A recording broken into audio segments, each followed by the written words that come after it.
اور ہماری حکومت کسی شے کی ضامن نہیں ہے، نہ آپ کے علاج کی، نہ تعلیم کی، نہ آپ کو انصاف دینے کی، نہ آپ کی بنیادی ضرورتیں فراہم کرنے کی، ہاں آپ کی کھال اتارنے کی ضامن ہے۔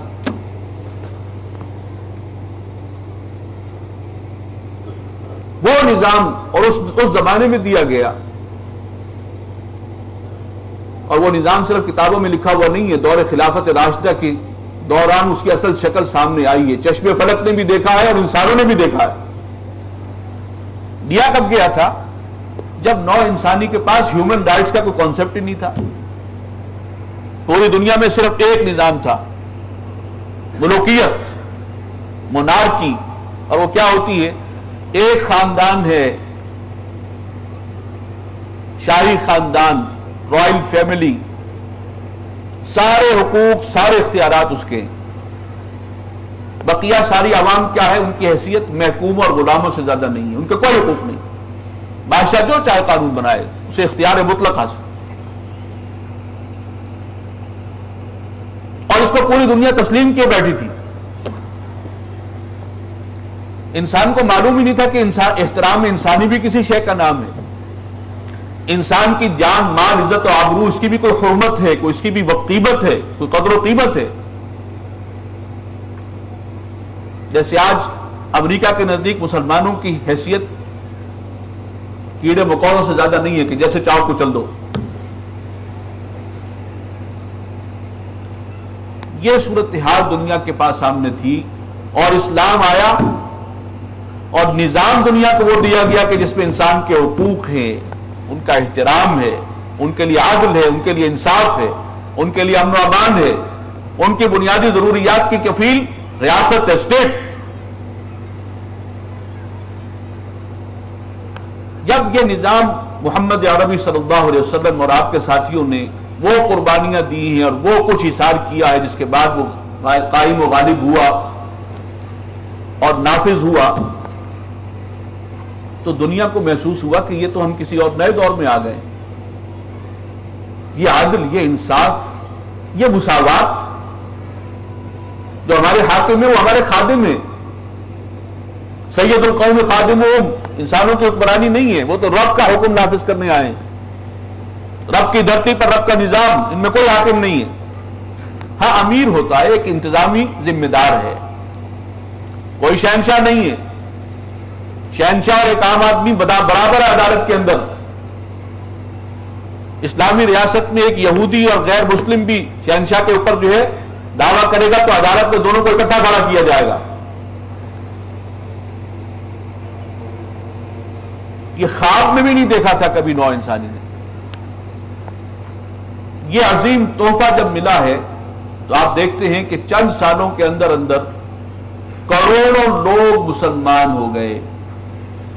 اس نظام کی برکات کو دیکھ کر یہ محمد رسول اللہ صلی اللہ علیہ وسلم کی جو رحمت للعالمینی ہے، اس کا دنیا میں سب سے بڑا مظہر یہ نظام ہے، یہ دین حق۔ سیرت آپ کے سامنے ہے۔ 13 سالہ مکی دور میں نبی صلی اللہ علیہ وسلم کی شب و روز کی محنت، دعوت، تمام مشکلات اور تکالیف جھیلتے ہوئے، اور صحابہ بھی لگے ہوئے ہیں اسی دعوت کے کام میں، مشکل سے 200 افراد ایمان لائے ہیں مکے میں۔ اور جب اللہ کا دین قائم و غالب ہو گیا، وَرَأَيْتَ النَّاسَ يَدْخُلُونَ فِي دِينِ اللَّهِ أَفْوَاجًا، جہاں جہاں قائم ہوتا گیا صحابہ کرام اللہ کے دین کو قائم کرنے کے لیے اور نبی صلی اللہ علیہ وسلم کے اس مشن کو پورا کرنے کے لیے بیک وقت اس زمانے کی 2 سپر پاور سے براہ راست تصادم انہوں نے مول لیا۔ Roman empire, Persian empire. ایک مرتبہ پوچھا تھا نا رستم، اس نے سوال کیا تھا حضرت سعد بن ابی وقاص سے کہ بھئی آپ لوگ کیوں آئے ہیں؟ یہ ہمارا جھگڑا تو کوئی نہیں ہے آپ سے، یہ کیوں چڑھ کر آ گئے ہمارے اوپر؟ اس سے پہلے تو عربوں کی حیثیت ایک قبائلی نظام کی قبیلہ ہے، کبھی کبھی آ کر مہذب علاقے کے اندر ریڈ کیا ہے، کچھ شب خون مارا، کچھ مال و دولت لوٹی، واپس چلے گئے، کچھ عرصے کے لیے پھر بیٹھ گئے، پھر کچھ مہینوں کے بعد ایسا ہو گیا۔ یہ کیا ہو گیا کہ مسلسل جنگ ہے اور اس انداز سے، منظم انداز سے آئے ہو؟ مسئلہ کیا ہے؟ جواب سنیے۔ اور اسی میں رحمت للعالمین صلی اللہ علیہ وسلم کے دونوں مظہر موجود ہیں. انا قد ارسلنا لنخرج الناس من ظلمات الجہالۃ الى نور الایمان ومن جور الملوک الى عدل الاسلام. پہلی بات تو یہ کہ ہم خود نہیں آئے، ہم بھیجے گئے ہیں، ہم ایک مشن پر ہیں. نبی آخر الزمان صلی اللہ علیہ وسلم جن کے ہم امتی ہیں، وہ رحمت للعالمین اس ہستی کے مشن کی تکمیل کے لیے آئے ہیں. مشن کیا ہے؟ لوگوں کو کفر اور الحاد اور شرک، اس کی گمراہیوں سے، اس کے اندھیاروں سے نکال کر ایمان کے نور کی طرف لانا. اور اس کا سب سے بڑا ذریعہ یہ قرآن ہے، قرآن کی دعوت. یہ پیش ہم کر رہے ہیں تمہارے سامنے بھی. لیکن یہاں کوئی جبر نہیں ہے، مرضی ہے اس کو قبول کرو، مرضی ہے نہ مانو. کوئی جھگڑا نہیں، کسی پر ظلم نہیں، کسی کو بزور شمشیر مسلمان نہیں کیا گیا کہ کلمہ نہیں پڑھتے تو ابھی گردن اڑا دی جائے گی. نیور. اسلام اس طرح سے نہیں پھیلا. لیکن ساتھ ہی یہ ہے کہ ہمارا دوسرا مطالبہ یہ ہے، پہلے تو ہم تم سے درخواست کرتے ہیں کہ اس پر غور کرو، ایمان لے آؤ. یہ اللہ کا کلام ہے، محمد صلی اللہ علیہ وسلم اس کے نمائندے، حبیب رب العالمین صلی اللہ علیہ وسلم ان کے ذریعے آیا. نہیں مانتے تو اپنے مذہب پر قائم رہو، کوئی مسئلہ نہیں، لیکن تب تو حکومت چھوڑ دو. ہم اس لیے آئے ہیں کہ نوع انسانی کو بادشاہوں کے ظلم اور ستم سے نجات دلا کر اسلام کے نظام عادل کی چھتری تلے لے آئیں. انسانوں پر ظلم و ستم کا یہ نظام ہم برداشت نہیں کریں گے. یہ رب کی زمین ہے، رب کا نظام قائم ہوگا جو تمام انسانوں کے لیے عدل و انصاف کا ضامن ہے. لہذا چھوڑ دو، تخت حکومت چھوڑ دو، ہم یہاں پر اللہ کا دین قائم کریں گے. اسی کو حق ہے، وہی خالق ہے، اسی کی دھرتی ہے، تمہارے باپ کی نہیں ہے. اور اگر تمہیں یہ پسند نہیں اور گوارا نہیں اور مطالبہ نہیں مانتے تو پھر اس معاملے میں تو ہم تلوار سے فیصلہ کروائیں گے. یہاں ہم تمہیں اسپیئر نہیں کر سکتے. اللہ نے ہمیں قوت دی ہے اور ہماری اس غیرت ایمانی کا تقاضا یہ ہے کہ رب کی دھرتی پر رب کا نظام ہونا چاہیے.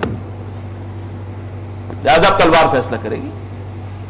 اس تلوار کے ذریعے شاہنشاہی نظام ختم، اللہ کا دین قائم، لوگوں کو ان کے حقوق ملنے شروع ہوئے، اور 20-25 سال کے اندر اندر کروڑوں لوگ اس دین حق کی برکات کو دیکھ کر مسلمان ہوئے. یہ ہے حقیقت کہ اس میں کیا کتنا حصہ تلوار کا ہے اور کتنا حصہ تبلیغ کا. یہ نظام حضور صلی اللہ علیہ وسلم کی رحمت للعالمین کا سب سے بڑا مظہر ہے اس دنیا میں. تبھی تو جو لوگ اس کو دیکھ کر ایمان لائے اور اسلام قبول کیا، کس درجے متاثر تھے اس سے، اپنی مادری زبانیں چھوڑ کر انہوں نے محمد عربی صلی اللہ علیہ وسلم کی زبان اختیار کی. تاریخ انسانی میں ایسا اس کی کوئی نظیر نہیں. مصر کی زبان عربی نہیں تھی، عراق کی زبان عربی نہیں تھی، سوڈان کی زبان عربی نہیں تھی.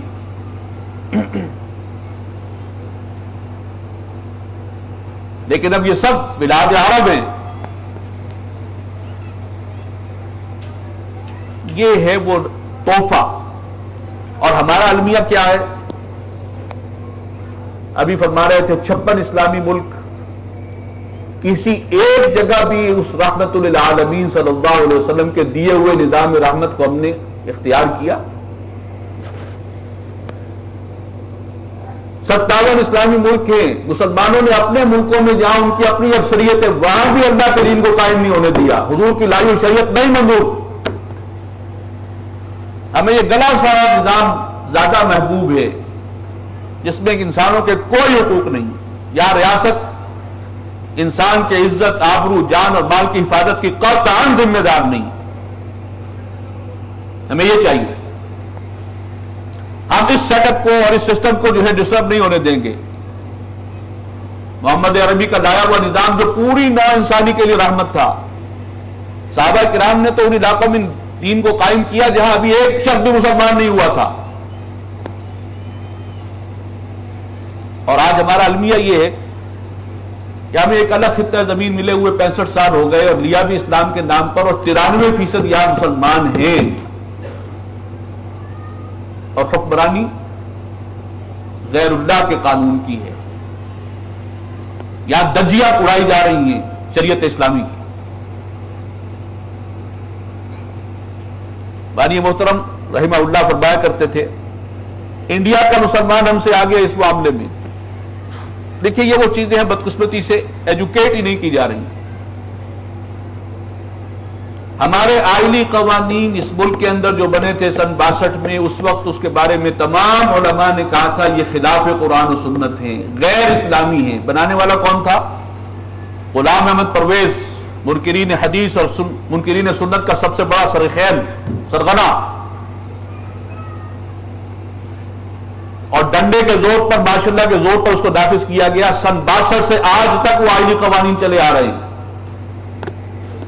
شرم سے ڈوب مرنے کا مقام ہے اس قوم کے. اور دینی جماعتوں نے بھی کبھی اس کے لیے کوئی تحریک نہیں چلائی. اور انڈیا کے مسلمان وہ وہاں پر اقلیت میں ہیں، مجبور ہیں، دبائے گئے ہیں. لیکن ایک مرتبہ وہاں پر انڈین گورنمنٹ نے ان کے آئلی قوانین کے اندر دخل اندازی کی کوشش کی تھی. سن 85 میں شاہبانو کیس کلکتہ ہائی کورٹ میں گیا تھا. تفصیل میں نہیں جاؤں گا، وقت زیادہ لگ جائے گا. تمام انڈیا کے مسلمان، شیعہ، سنی، دیوبندی، وہابی، بریلوی، سب اکٹھے ہو گئے اور ایسی تحریک چلائی کہ راجیو گاندھی کو کہنا پڑا کہ میں طے کر رہا ہوں کہ آئندہ بھی کبھی مسلمانوں کے آئلی قوانین میں انڈیا کی کوئی کورٹ مداخلت نہیں کر سکتی. اور پارلیمنٹ کا یہ فیصلہ ہے کہ آئندہ کوئی عدالت جو ہے وہ مسلمانوں کے آئلی قوانین میں مداخلت نہیں کرے گی. اس وقت کی تقاریر میں سے ایک تقریر پچھلے دنوں میرے زیر مطالعے سے گزری ہے. مولانا ابو الحسن علی ندوی رحمۃ اللہ علیہ، وہ ایک غیر سیاسی فگر تھے اور وہ لیڈ کر رہے تھے. انہوں نے کہا مسلمانوں اگر تمہارے آئلی قوانین میں دخل اندازی ہوئی تو تم مسجد میں تو مسلمان ہوگے، اپنے گھر میں کافر ہوگے. آئلی قوانین کا تعلق گھر سے ہے. اور ہمارے آئلی قوانین، ہم گھر میں کیا ہیں اس وقت؟ ہم عدالت میں کیا ہیں؟ وَمَن لَّمْ يَحْكُم بِمَا أَنزَلَ اللَّهُ فَأُولَٰئِكَ هُمُ الْكَافِرُونَ وَمَن لَّمْ يَحْكُم بِمَا أَنزَلَ اللَّهُ فَأُولَٰئِكَ هُمُ الظَّالِمُونَ وَمَن لَّمْ يَحْكُم بِمَا أَنزَلَ اللَّهُ فَأُولَٰئِكَ هُمُ الْفَاسِقُونَ. یہ تینوں فتوے کس کے لیے؟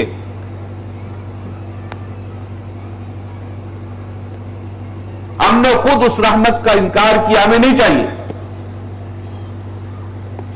لہذا دنیا میں اس رحمت کا ظہور ہی نہیں ہے.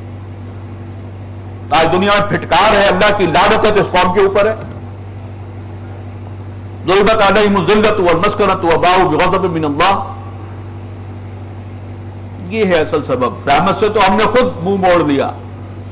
جیسے حضور صلی اللہ علیہ وسلم فرماتے ہیں کہ ہر بندہ مومن، ہر بندہ مومن جنت میں داخل ہوگا سوائے اس کے کہ وہ خود انکار کر دے. کتنا خوبصورت انداز ہے ایک بات کو سمجھانے کا. صحابہ نے حیرانی ہو کر پوچھا کوئی شخص ایسا بھی ہوگا احمق، کودن، بدقسمت، بدنصیب جو خود انکار کر دے جنت میں داخلے سے؟ جواب سنیے، من اطاعنی دخل الجنہ ومن عصانی فقد ابا. جس نے میری اطاعت کی وہ جنت میں داخل ہوگا، اور جس نے میری اطاعت سے انکار کیا اس نے خود جنت میں داخلے سے انکار کیا. آج ہم نے خود اس رحمت سے کہ اس سے استفادے سے انکار کیا، اس سے خود پیچھا چھڑایا ہوا، اور شکایت کرتے اللہ سے کہ رحمت ہے تیری اغیار کے کاشانوں پر برف گرتی ہے تو بیچارے مسلمانوں پر. یہ ہے رحمت للعالمین کے مظاہر دنیا میں. اچھا جب یہ نظام قائم ہو جاتا ہے تو آپ سن لیجئے ایک آخری بات. جہاں انسانوں کو حقوق ملتے ہیں، احترام ملتا ہے، ڈگنیٹی ملتی ہے، جہاں یہ بتایا گیا ہے کہ ایک شخص بھی ناحق قتل ہو گیا تو پوری نوع انسانی کا قتل ہے، جہاں انسانی حکومت اور ریاست غیر مسلم شہریوں کی بھی جان، مال، عزت، آبرو اور کفالت کی ضامن ہے، یہ اس دنیا میں جنت کا نمونہ ہے. انسان کو حقوق مل رہے ہیں. سب سے بڑی شے انصاف، عدل. اور جب وہ نظام قائم ہوتا ہے تو آسمان بھی اپنے برکات جو ہے وہ اس کی بارش کر دیتا ہے، آسمان سے برکتیں نازل ہوتی ہیں، زمین خزانہ اگل دیتی ہے۔ اور خلافت راشدہ میں کیا تھا؟ صحابہ کرام بتاتے ہیں کہ ہم زکوٰۃ لے کر پھرتے تھے، کوئی زکوٰۃ لینے والا نہیں ہے۔ تو دنیا میں جہاں انسانوں کو سکون، اطمینان، سہولت اور فطری زندگی سے کیا مراد ہے؟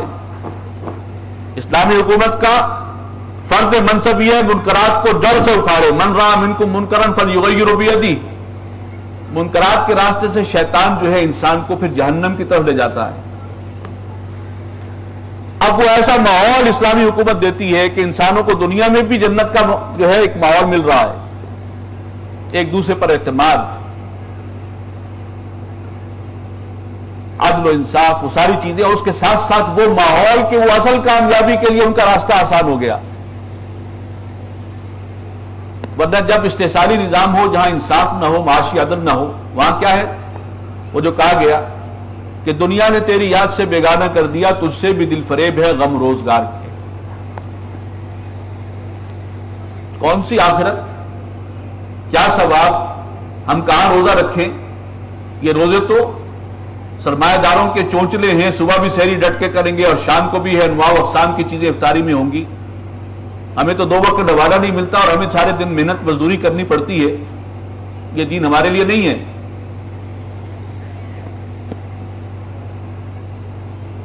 سوچ تو یہ کون سی آخرت؟ ہمیں تو کل بچوں کو 2 نوالے جو ہیں ہم اس کے لیے پریشان ہو رہے ہیں۔ ہم آخرت کا خیال کریں، اللہ سے لو لگانے کا خیال کریں۔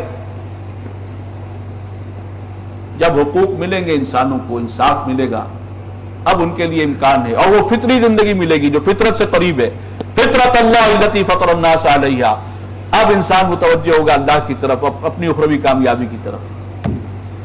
گویا یہ رحمت بھی ایک ذریعہ بن گئی اس اصل اور ابدی رحمت کے حصول کا، جس کا تعلق آخرت سے ہے۔ دنیا میں بھی رحمت اور آخرت میں بھی رحمت۔ وَمَا أَرْسَلْنَاكَ إِلَّا رَحْمَةً لِلْعَالَمِينَ۔ چنانچہ امر واقعہ یہ ہے کہ جب دور خلافت راشدہ تھا اور لوگوں کو پتہ چلا اور وہ اسلام کے اس نظام کی برکات دیکھ کر مسلمان ہوئے، وہ اس آیت کی حقیقت سے واقف تھے۔ وَمَا أَرْسَلْنَاكَ إِلَّا رَحْمَةً لِلْعَالَمِينَ۔ انہیں اس پر یقین تھا کہ واقعی آپ رحمت بنا کر بھیجے گئے ہیں۔ آج آپ دنیا کو کیسے بتائیں گے؟ یہ ہے میرا اور آپ کا مسئلہ۔ وہ نظام قائم کریں، اور میں یہاں کہے بغیر نہیں رہ سکتا کہ ایک تھوڑی سی جھلک دکھا دی تھی طالبان افغانستان نے۔ نتیجہ کیا ہوا تھا؟ کیونکہ میں خود 2 مرتبہ جا چکا ہوں اس دور میں افغانستان، میں اعلیٰ وزیر بصیرہ وہ بات کہہ سکتا ہوں۔ جرائم کا خاتمہ، مکمل عدل و انصاف، موجزانہ طور پر۔ جلال آباد کی سیر کر رہے تھے ہم، ہمارے میزبان نے کہا کہ جیل کے پاس سے گزر رہے ہیں، یہاں کی 3 صوبوں کی مشترک جیل ہے۔ میری زبان سے بے اختیار نکلا کہ یہ تو قیدیوں سے بھری ہوگی، یہاں تل دھرنے کو جگہ نہیں ہوگی۔ 3 صوبوں کی ایک جیل، اور جو میزبان تھے وہ طالبان میں سے نہیں تھے، وہ ایک مقامی دارالعلوم کے محتمم تھے، ان کا تعلق طالبان سے نہیں تھا کہ وہ خام خواہ طالبان کی خوشامد کر رہے ہوں اور ان کے حوالے سے کوئی غلط بیانی کر رہے ہوں۔ انہوں نے کہا کہ آپ سن کر حیران ہوں گے، اس جیل میں صرف 3 قیدی ہیں اس وقت۔ یہ آج کے دور کی بات ہے، دور خلافت راشدہ کی بات میں نہیں کر رہا۔ آپ یہاں چلے جائیے اپنی عدالتوں میں، معلوم ہوتا ہے سارا پاکستان تو یہی بھرا ہوا ہے۔ اس کی کیپیسٹی جتنی ہے اسے 4 گنا ٹھوسے ہوئے ہیں، اور ابھی اصل ملزم باہر بندر آتے پھر رہے ہیں۔ یہ نظام کی برکات ہے، اور وہ آپ قائم کریں تو آج بھی ہو جو براہیم کا ایما پیدا، آج کر سکتی ہے انداز گلستہ پیدا، اور کر رہی ہے۔ 9 سالوں میں کیا ہوا ہے؟ 9 سال بعد دنیا کون کیا کہہ رہی ہے؟ کون فاتح ہے؟ کس کو شکست ہوئی؟ وہ نہتے،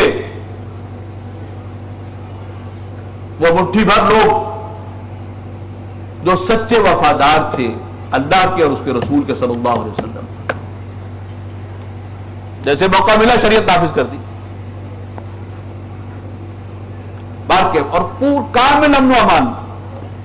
آپ سوچ نہیں سکتے. میں یہ تصور لے کر گیا تھا کہ وہاں طالبان کے دستے گشت ہر وقت گشت کر رہے ہوں گے، لوگ سہمے پھر رہے ہوں گے.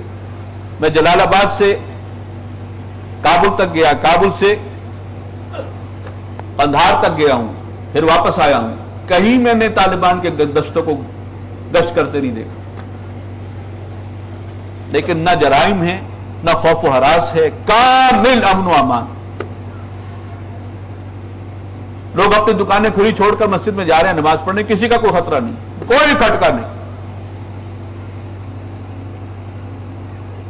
اور ہم جن کے پاس پڑھے لکھے لوگ اس ملک کی زبان کار کو سنبھالے ہوئے ہیں، کالجوں یونیورسٹیوں کے پڑھے ہوئے لوگ، انہوں نے یہ ملک چلایا ہے اور کیا نمونہ پیش کیا ہے 65 سالوں کے اندر. آج خوف اور بھوک کا عذاب اس قوم پر مسلط ہے. بہرحال سیرت کا اصل پیغام یہ 2 عظیم ترین تحفے تھے، اور یہ اگر مسلمان ان سے فائدہ اٹھائیں گے تو دنیا بھی ان کی اور آخرت بھی ان کی. جہاں سے بات شروع کی تھی کہ رحمتیں ہیں تیری اغیار کے کاشانوں پر اور برف گرتی ہے تو بیچارے مسلمانوں پر، یہ اقبال نے شکوے میں اللہ تعالیٰ سے فریاد کی تھی. اے خدا شکوہ ارباب وفا بھی سن لے، خوگر ہم سے تھوڑا سا گلا بھی سن لے. کیا ہو رہا ہے ہمارے ساتھ، ہو کیا رہا ہے؟ جو جواب دیا وہ قرآن و سنت کی تعلیمات کا نچوڑ ہے، اعلیٰ ترین. قوم کی رہنمائی کا حق ادا کر دیا تھا اقبال نے اس وقت، اور اس کا آخری شعر ہی اس کا کلائمیکس ہے کہ کی محمد سے وفا تو نے تو ہم تیرے ہیں، یہ جہاں چیز ہے کیا دعو قلم تیرے ہیں. یہ جواب اللہ کی طرف سے آ رہا ہے. تو محمد سے وفا تو کرو صلی اللہ علیہ وسلم. وفا کا طریقہ کیا ہے وہ بھی اللہ نے بتا دیا، اور اسی پر عامل تھے صحابہ کرام. اور آج ہم کس انداز سے اس وفا کا حق ادا کر رہے ہیں مولانا فرما چکے ہیں، مجھے کچھ کہنے کی ضرورت نہیں ہے. قرآن نے کیا رستہ بتایا؟ فالذین آمنوا بہ وعزروہ ونصروہ واتبعوا النور الذی انزل معہ اولئک هم المفلحون.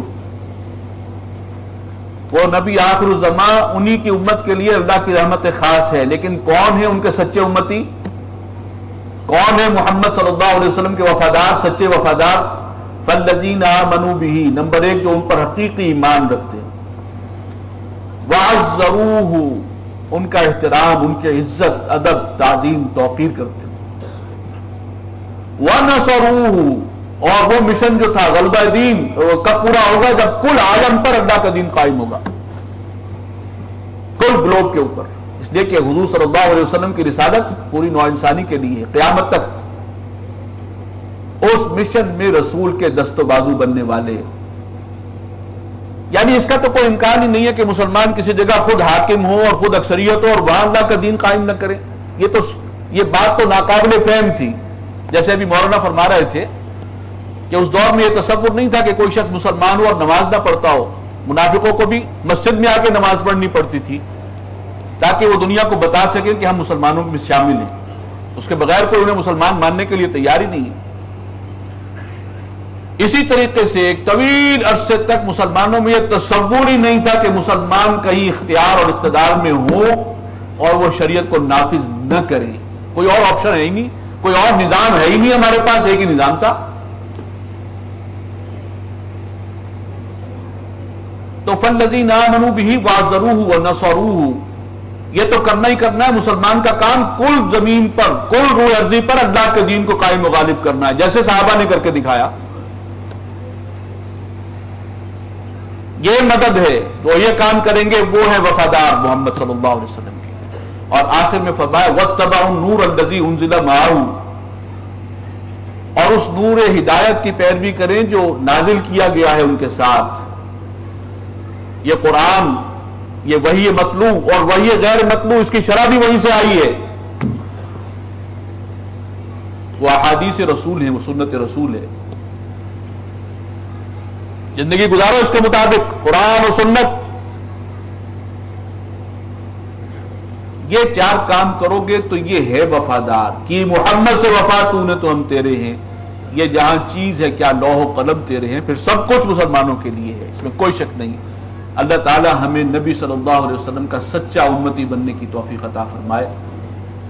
میں آپ سب حضرات کا شکر گزار ہوں، مولانا موجود نہیں ہیں، تہہ دل سے آپ کے سامنے بھی اعتراف کرتا ہوں کہ انہوں نے ہماری بڑی حوصلہ افزائی کی، تشریف لائے، میں ان کی خدمت میں انشاءاللہ حاضری بھی دوں گا۔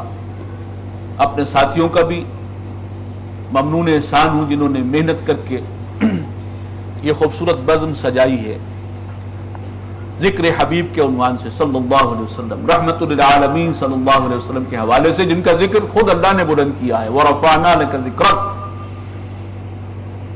میں سب کا شکریہ ادا کرتے ہوئے اجازت چاہوں گا۔ والسلام علیکم ورحمۃ اللہ وبرکاتہ۔